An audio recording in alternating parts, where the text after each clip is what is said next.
तर निर्णय असंविधानिक वाटल्यास कोर्ट योग्य निर्णय देईल, विधानसभा अध्यक्ष राहुल नार्वेकरांनी प्रतिक्रिया दिलेली आहे। शिवसेना पक्ष आणि चिन्हावर नार्वेकरांनी प्रतिक्रिया दिली आहे। संवैधानिक संस्थांवर आरोप करणं चुकीचं असल्याचंही नार्वेकर म्हणाले।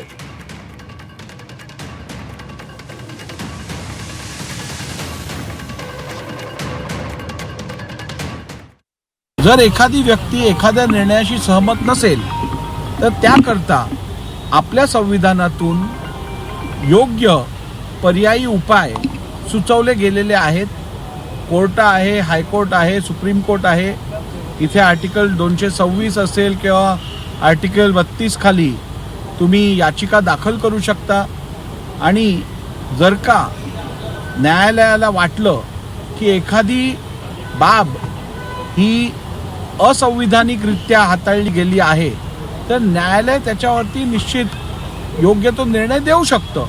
परंतु न्यायालयात एखादी गोष्ट ज्या वेळेला न्यायप्रविष्ट असते त्यावेळेला अशा प्रकारचं वक्तव्य करून संविधानिक संस्थांवरती हेतू आरोप करणं हे जबाबदार नागरिकाचं कर्तव्य नव्हे।